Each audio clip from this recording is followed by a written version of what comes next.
all trees are going to come down at some point. And I just encourage people to look at what the highest, best use of that tree might be. It's not all firewood or mulch. And, there's a lot of down trees in the woods that are great for habitat and things like that. But there are some usable trees that come down that if you can find the right people, you can have some, get a lot more use out of that tree than just firewood. Hey, everybody, and welcome to episode 12 of the Kansas Forest Podcast. Today, I've got Tom Hogard with me, who is the owner of Tom the Sawyer, which is a portable mill service, and he's based up out of Northeast Kansas. And I've also got Dave Bruton with me, who's the coordinator of utilization and marketing for the Kansas Forest Service. So, guys, thanks so much for joining me on the podcast today. Thank you. Nice to be here. So Tom, let's just jump right in. So can you tell me a little bit about how you got involved in forestry and in milling specifically? Well, if I go to the very beginning, about 55 years ago, junior high school, boys had a choice of taking woodshop or metal shop. I took woodshop, and I have been a woodworker ever since. I don't have none of my family, my parents or grandparents, they weren't woodworkers, but I really enjoyed it. And so over the years, I would build furniture and do different things. And I became aware of the fact that lumber costs are extremely high, especially when you're starting out. And if you design a project and then you go to buy the lumber, it can be a lot of money. Mm-hmm. And I started finding ways to salvage logs and have them turned into lumber, or I would buy lumber directly from a sawmill and dry it and plane it and do those things myself. And it saved quite a bit of money. So over the years, I started salvaging logs every time I could find a log somewhere, neighbor cutting a tree down or construction site, I would get the logs, and then I would have to go and try to find somebody like me to cut it up for me. Mm-hmm. Most large mills don't deal with one or two logs or a hobbyist type thing. And so when I retired from my regular career in 2009, and I was having trouble finding somebody to mill my logs, I decided to buy a sawmill. So I bought it in 2009, 2010. I started getting phone calls because people, once they find out you have a sawmill, they have something to get sawn. So I've been doing it for 11 years now as a retirement job. But I primarily focus on urban logs, and I have a sawmill service. So I'm unlike a lot of sawmills, which buy logs and saw lumber and sell lumber. I don't do that. Very seldom do I sell lumber. I do buy logs to have a supply on hand for my clients, because I have woodworkers who are looking for something but don't have a tree to take down. So that's most of what I do is I custom mill lumber. Okay, that's really interesting. So you mentioned they're working with salvage logs from a lot of urban areas. So what might those salvage logs be coming from? Most of the stuff that I get is from tree services, and the trees are usually taken out for construction, like they're expanding their home or they're building a new building, and they take trees down that are in the way. Also storm damaged trees like the tornado we had 2 years ago in Linwood. I'm still milling trees from logs that come from that tornado. Diseases. Sometimes it may be foresters have made recommendations to a farmer to take out certain trees to enhance the growth of their forest. And those trees aren't normally high value, they're not a high value tree. They may be like sycamore, box elder, hackberry, elm, in order to enhance the growth of walnuts and oaks and other desirable trees. And those trees, though, have some size to them. And I have a lot of woodworkers who like a variety of woods. Not everything is walnut or oak. Yeah. So, Dave, could you maybe tell us a little bit about sawmills in Kansas? Are there a lot of them? How can people find a sawmill close to them? Yeah, and currently we have 52 sawmills on our listing of sawmills, and that's available online. If people just they can go to our Kansas Forest Service website to access that. But I tell people also, if they just want to type in Kansas sawmills, that's kind of an easy way. Sometimes, however, I've found with the internet, and I've done it myself, I will type in Kansas sawmills if I'm in a hurry trying to look something up, and it may take me back to a list that's a few years old. So I do encourage people to try to, if they do that, just type in Kansas Sawmills and they look at the date on the publication. Try to make sure that it's fairly current, and I always do an annual update of the sawmills. I usually do that update towards the latter part of July or the first part of August. I find that to be a good time of the year when it's hot outside, and it's easier to catch people in that time of the year sometimes. And so I do an annual update. However, I do update the list throughout the year whenever I run across somebody that's maybe new, has just recently purchased a mill, or there are lots of folks out there that do have mills that aren't on our list, may not be aware of the Kansas Forest Service, or may just want to kind of do their own thing. And so I know that there are lots of mills other than the 52 that we have on our current list. So people may even just check around in their local community and try to find those folks. But I would encourage anybody that has a sawmill. It's a free listing that we offer from the Kansas Forest Service, kind of free advertisement, basically. And I'd encourage them to contact me and be glad to add them to that listing. And basically, we just the listing includes the contact name, the type of mill, whether it's portable or stationary, and that's one important thing too. People like Tom, he's able to go portable, and meaning he can actually bring the mill to a person's property or location and mill that on site. But there are some mills that are stationary, and usually those are the bigger mills or the old circle saws that some people may be familiar with. But they're those listings are available online, and would encourage anybody that has a mill and wants to try to expand their offerings or opportunities that way to be added to that list. And it's on a voluntary type basis, and so we just would be glad to have more people on that list. So, Dave, can you speak to a little bit about how you assist sawmills, or the connection there between the sawmills we have in Kansas and the Kansas Forest Service? Well, several years ago, we formed a Kansas Forest Products Association, and that was kind of an effort to try to bring people like Tom and all the other industry folks, the loggers, the sawmill operators, and kind of forest industry in general together. That kind of morphed over time into the Kansas Forestry Association, which is kind of a landowner group, but also involves industry. And so that Kansas Forestry Association is active now, and so people can be a part of that. But basically what I do is when people have questions, about the milling processes or things, I can try to assist. This past year has been kind of a challenge for me because of COVID and not being able to get out and connect with people. So it's kind of, here as we're able to get back out and get the COVID issue behind us. It's going to be probably like opening a new door, because I've talked to several people that I've added to the list of sawmills, and haven't even met them in person yet. It's all been through phone type conversations. So what I can do is try to connect people and promote, our forest industry. One of the things that a lot of people don't realize is trees are a natural renewable resource. And I always try to stress that to adults and kids whenever we do youth education type things. Try to encourage or instill in people the natural renewable aspect of it, because we can harvest trees, utilize them, and then also grow trees back. And so forest products in Kansas are an important part of the economy, and a growing part of the economy, I think, and we can improve that. Mm-hmm. So what changes have you guys seen over the years in the demand for milled lumber? And what sort of projects might that lumber be used for? Well, when I first started, I was trained to do something known as grade sawing. You would take whatever log you had, and then you would essentially square the log up, find the best face, and you would saw from that face until it was no longer the best face. And that was to get the highest value out of every board.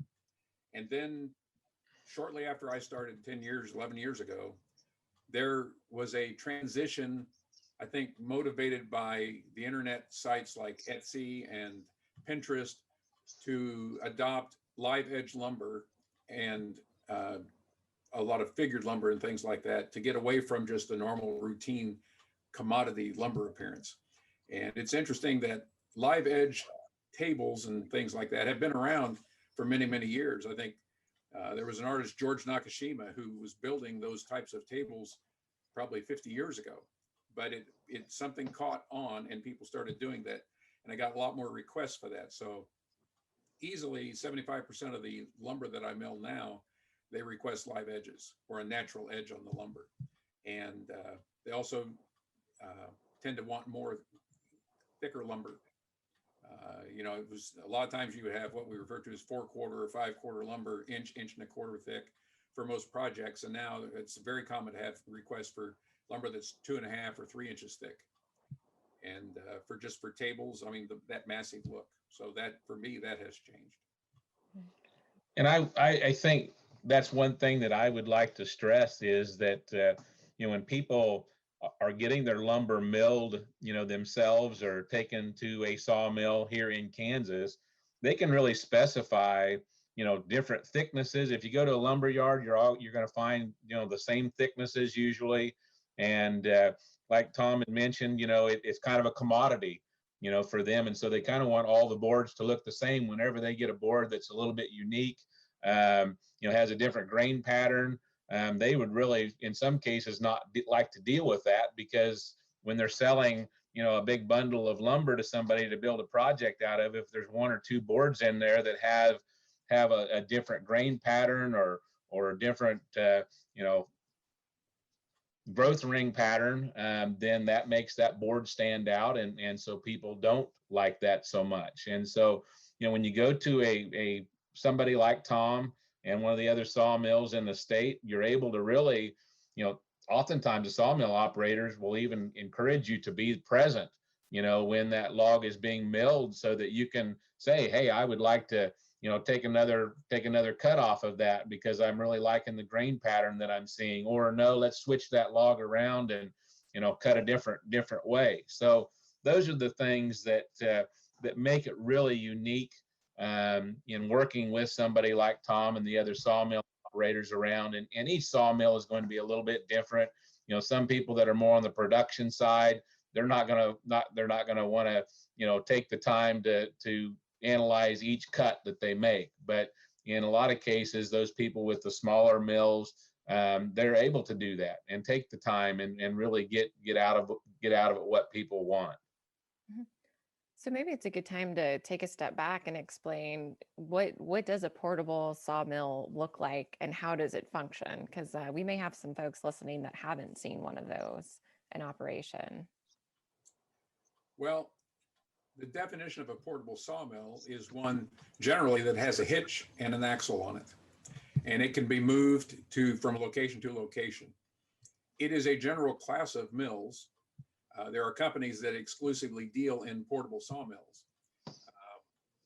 The issue I find sometimes with portable mills is we may list a mill, you may see a mill listed as a portable mill, like it's a Wood Miser, it's a Timber King, or it's whatever it is, and yet it never goes anywhere. It is basically, it comes from the store or the manufacturing facility or a previous owner, and you tow it home, and you park it, and it never moves. And I certainly understand that, because it's not a real easy thing in most cases. There's a bit of a hassle, especially with where I'm on the northeast part of Kansas. Moving a sawmill usually involves participation, or actually registration, with the United States Department of Transportation. And so you have to have DOT requirements for drivers and the trucks and the mill and the annual inspections and things like that, in order to provide milling services that are actually mobile. But I do have a portable mill, and I think probably most of the portable mills that are sold move once or twice in their lifetimes, and they don't move very far. But it means you can move it, as opposed to a large mill where it's set up permanently at a facility. Yeah, and that's what I really, on the listing of sawmills that we maintain, I list whether it's portable or stationary. And some folks will say, well, I'm really not interested in taking it anywhere. And so, I list them more as the stationary side of things. But as Tom mentioned, basically the portable on my listing that we have through the Kansas Forest Service, it means that they are able to physically go to a property, and some of those may not have axles under those. There are what they call swing mills, or Peterson and Lucas is kind of brand names, but those kind of you disassemble those, and there's a lot of time involved in that. So those folks that do have those sorts of swing type mills, sometimes they may be listed as portable, or they may be stationary, depending on whether they truly want to go, and go on the road that way. But as Tom mentioned, one of the things that a lot of people, when I'm working with folks and they call me up and say, hey, I'd like to be added to the list, and if their sawmill is portable, usually I encourage people to go portable for a little while, because it's a way to get their name out there and to advertise their services and provide that service to people.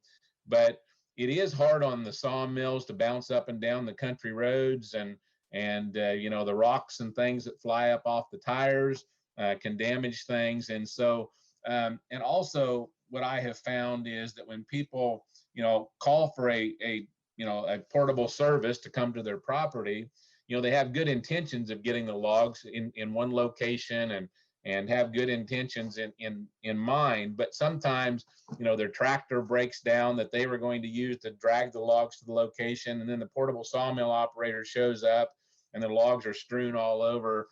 And so it's kind of a challenge that way for some people when they do go portable. And plus, when they break down, say a sawmill has an issue, during the milling process, if they've gone portable and they don't have the extra part or the tool or whatever they need to repair things, then that's an extra trip for them to have to run back to the shop. And so, basically, most people that go portable will go portable for a little while. And then it's kind of a good scenario if they can set up underneath a lean-to shed or some structure where they can get out of the weather. And then also, if they have those issues, they're able to make repairs or have the tools that they need, right there at their disposal to quickly fix things. So most people that go portable, they also are set up stationary where people can bring them logs. And then if the services require them to go portable, they will. Okay, so maybe changing gears a little bit here, talking about having these portable mills on site and getting that milled lumber out of it. How have you seen, just increased prices at the lumber yard affecting the demand for milled lumber? And has that changed any from what you mentioned earlier, Tom, with the live edge and a lot of kind of your Etsy and Pinterest projects? Are there a lot of people trying to build structures with milled lumber? I get that call lately, in the last 2 or 3 months, I get that call probably 5 times a week. And I got 2 of them yesterday. And there are concerns about building with native woods. Some states actually have they have laws that permit the building of the native woods. If it's your property and you're building it and it's your trees and you mill it, in some states, I think Wisconsin has a native wood law. I think a couple other states have that. But for Kansas, in most cases, home construction or a human occupied structure, in most cases, requires that the lumber be dried and certified, graded and certified for use for its intended purpose. There are a few places around in Kansas, I've run into one in the last week or so, in counties where they do not have or do not require conformance with building codes. And so you could take green lumber, cut your own trees down, mill it, have somebody mill it for you, and build it out of your own lumber. You can do that. I do strongly recommend, even if you don't have to comply with building codes, if you read the Uniform Building Code, there's a lot of good information in there that may prevent problems down the road. For example, what spans you can have, how big a piece of lumber it takes to span a certain distance and things like that. But you can, in some locations, build with your own wood. Well, under that, we are primarily a hardwood forest area. And so most people build their homes using softwood lumber, usually SPF, spruce pine fir type of things. And that's normally what is graded, and that's the spans and stuff are all based upon that type of lumber. And most hardwoods, most of them are going to be stronger than that, but some are not. And you really need to look closely at the type of lumber. There are difficulties with building with hardwood, like oak 2x4s is going to be a different process than a pine 2x4, as far as nailing into it without splitting it.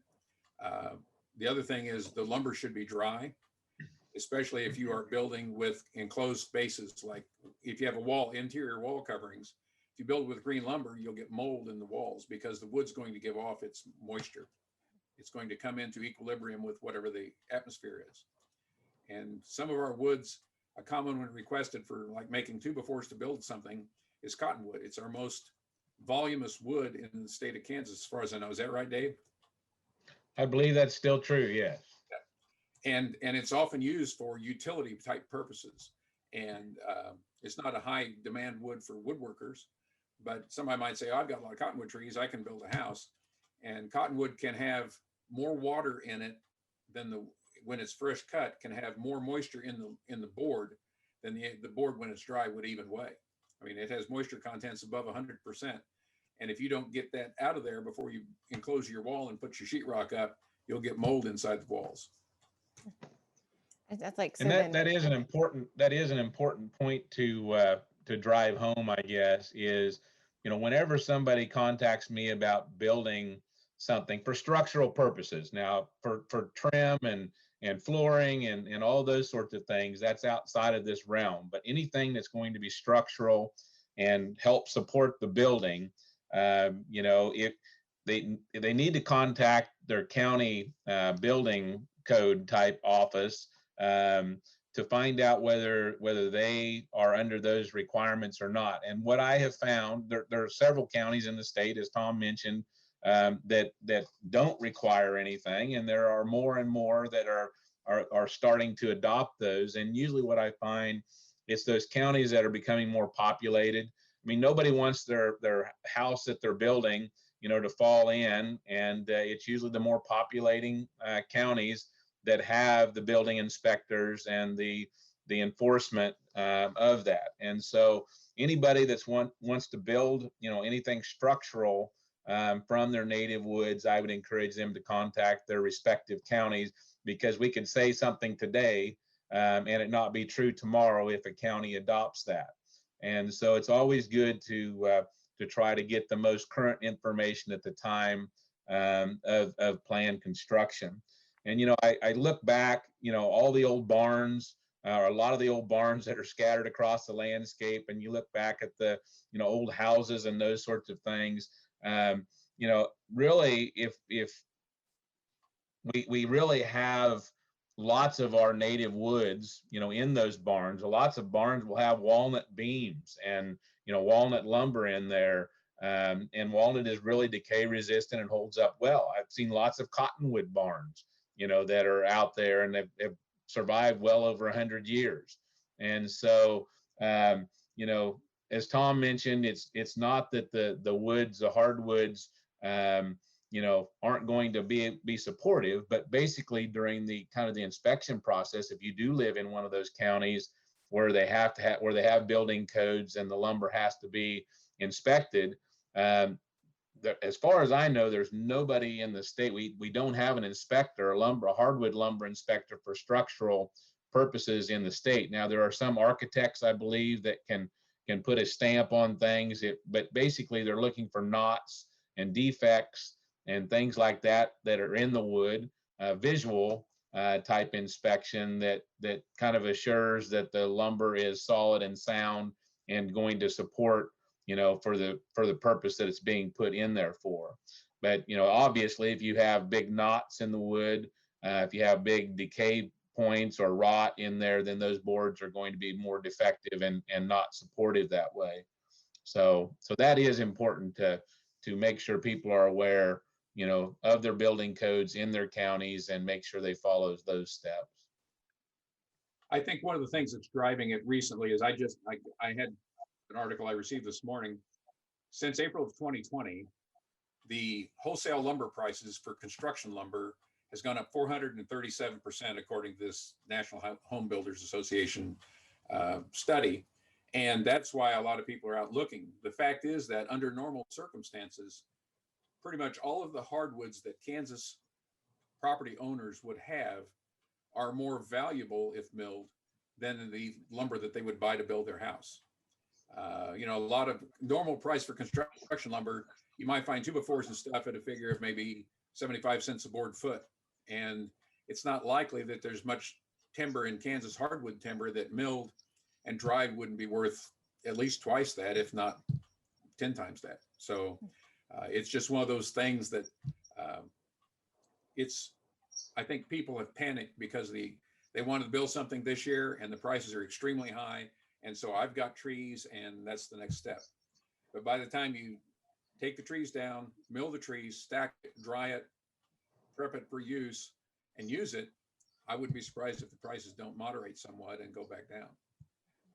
Yeah, I saw a report this morning too that basically a single family home construction, the price of just the lumber, the input costs of that are up around $36,000 over the last year.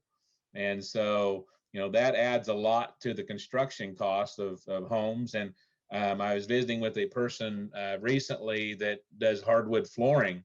And he was saying that typically he's able to put a bid together for a homeowner. And when he puts that bid in, when he puts the bid in with the supplier of the lumber, they're able to honor that, several weeks, down the road. And now he's having a hard time getting that flooring. He's having to order it way out in advance, and they're actually not quoting price information until much closer to that. So it makes it difficult for people in the industry that, are putting bids together that may, they may have to tell the person that they're supplying the lumber for, the homeowner, they may have to tell them, hey, it's this price today, but, it may go up by the time we actually get it. And so those are the sorts of things that we're getting into right now. And it's a compilation of a lot of things. I think the low interest rates over the last, several years, that's driving up interest in people building homes. And when the COVID situation hit, I think a lot in the industry, and what I've been seeing is a lot in the industry thought there was going to be a downturn, that people were going to stop spending money. And so a lot of the mills cut back on their production. And, it almost became the opposite. As people spent more time at home, they were wanting to remodel and put home office spaces in their structures. And so it was kind of that perfect storm of, lining up where the demand was increasing and the supply was going down. And so, like with a lot of things, the fuel prices, usually when fuel prices go up, it's a long time in coming down. And so I think that things will moderate, but it is going to take time, because as long as people are, I lost my train of thought there. My phone rang, sorry. But yeah. Yeah, so Dave, you were talking about the price moderating, and what are some of those factors that might lead to those lumber prices coming down at the lumber yard? Yeah, and I think the lumber prices will moderate over time. It's going to take time in coming down, and basically it's a matter of the supply and demand is what's driving this. And over time, the sawmills will probably catch up, with the demand that's out there, and the demand may start dropping off if interest rates start going up. And so, like I say, it was kind of a perfect storm that we ran into this past year. With COVID and kind of people being off on how they thought things were going to be handled. And so I expect things will probably moderate over time. So it sounds like maybe there's an opportunity even to expand milling in Kansas if those hardwoods are that valuable. So do either of you see the potential for that sawmill industry to expand within the state? I actually do. What I have seen, the downside of what has been happening, and actually the downturn in that '07, '08 time period, what I have seen over the last, 13 or 14 years is that the bigger commercial mills that we had in Kansas, they were really hurt during that time period. And so our bigger commercial operations, we have very few right now that are producing on a big scale, but there are more and more people, I think, like Tom out there with the smaller portable type mills and the smaller mills providing a much needed service. And with transportation costs being I always say transportation costs are a killer with forest products, because if you're having to haul stuff further, if say you lose a mill and the next market is another 100 miles down the road, well, that's less money basically, or you lose value in your timber that way, because that tree becomes less valuable because you're having to spend more in the dollar to get it to the market. And so I really kind of almost, with the analogy of farmers markets years ago, you didn't have a lot of farmers markets, and then the farmers markets caught on, and now people on their Saturday mornings or whatever are first in line to go get their fresh vegetables and fruits and things like that are offered at those farmers markets. And kind of what I have seen is with the bigger mill production here in Kansas declining because of the downturn in the economy, there is an increased demand, I think, in smaller operators and being able to provide that service to local people. And people like getting those boards that are unique. If great grandpa planted a tree and it got damaged in a storm and they want to build something and as a family heirloom or something to pass on to the kids, there's opportunities there. So that's kind of a big change that I have seen just over the last 10 or 15 years, is that it's become less of a commodity type thing, which is good and bad, because we have lots of trees here in Kansas, and the portable sawmills and the smaller operators can't handle the bigger quantity unless we just get lots and lots of mills out there, which would be nice to have, because if we've got mills scattered across the landscape, they're able to service those people better and be closer and in the local communities. And so that's kind of been a nice thing to see, is more and more of those sorts of things. And several people on our list of sawmills, one thing I would encourage people to do is on our list of sawmills is to check that out. We've got several people have nice websites that they can click on and give them ideas on things to make, and the services that they provide. One thing I would mention, it's been my observation about the high cost of lumber right now, is that it is primarily in the softwoods. It's primarily construction lumber, plywood, OSB. That seems to be driving that. I don't know that the hardwoods have gone up near as much as the softwoods have. Commodity lumber, as we've mentioned before, commodity lumber is kind of like corn or oil is a commodity. And many of those operations apparently run very slim margins. And when COVID hit and they lost employees either through sickness or because of mandatory shutdowns or whatever, that a lot of those didn't have the financial, they didn't have a backup as far as enough money to keep them going for 3 months, 6 months, 9 months.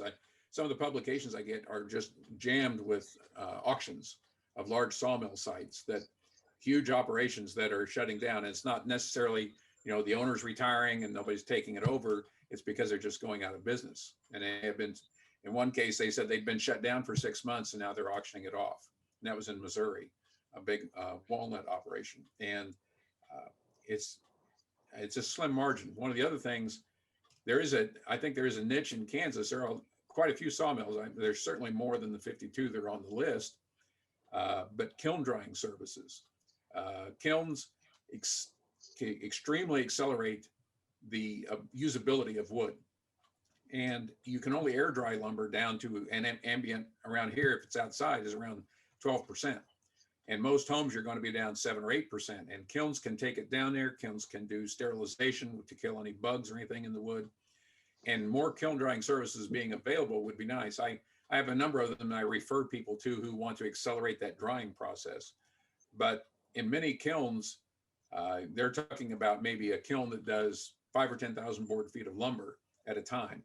And if you're a homeowner that's just got 500, your local sawmill just milled 500 board feet of walnut for you, it may be more difficult to find somebody that's really ready to take that in. And it's a completely different process. I mean, milling is one thing, and the drying is a completely different process. You need a lot of storage area, and you need, the wood needs to be at the right levels and you can't just dry any wood at the same time. It's the wettest wood, it's based upon the wettest wood, the thickest wood, and the slowest drying species. And if that's the case, you may have wood that may have to be in a kiln longer if it goes in with something else that's wetter. And so they have schedules, and the kiln operators have to kind of balance that. And if you have one kiln, if an operator has just one kiln, then that's a lot of juggling, and there's going to be a lot of disappointed people that aren't going to be able to get their stuff done in a quick turnaround. Mhm. Yeah, it sounds like there's so many factors that go into milling and then kiln drying to be able to use that wood. So, Tom, if people are interested in learning more about that process, or talking to somebody that's been around it for many years, or learning more about forestry in general, where would you suggest they go, or is there a group that they could get involved with? I think most of the sawmill operators that I have contact with or deal with in groups or forums tend to be very independent people. And quite frankly, some of us are very opinionated people. And so as he mentioned, we had the Kansas Forest Products Association, and it was a wide range. There were people like me, a one-man shop, and up to the largest mills we had in Kansas at that time that would participate, but others don't want to participate in anything. I do encourage anybody who's running a sawmill to have a website. I know some have like a Facebook page. I've done that too, but I think websites are very helpful. My website has a lot of information on it about the milling process and prices and everything else. But there are industry groups, forums, online forums where that information is available. I think if you do a search, woodland owners, I certainly encourage any woodland owner in Kansas to join the Kansas Forestry Association. And they have field days in conjunction with the Kansas Forest Service, and they do agroforestry field days and they walnut field day, where you can come out and actually walk the woods, talk to people who are doing that, have interactions with other landowners that may have similar situations. Not everything here is a walnut plantation. There are people with mixed hardwood stands that come to these field days, and it's not just walnut in Kansas, although walnut is our most significant resource as far as cash value, but there's just a lot of opportunities. But I would be hesitant to try to, depends on what your interest is as to what area you might be referred to. Mm-hmm. If you're a homeowner wanting to get started, there are woodworkers guilds around the Kansas City Woodworkers Guild, and different areas have guilds. If you're from the woodworking standpoint, there's an online forum called the Forestry Forum, and a couple of other forums like that for sawyers or loggers and people with interests like that. And there's just a lot of resources. If you get on the internet, you can find a lot of information, and not all of it's accurate. So choose wisely.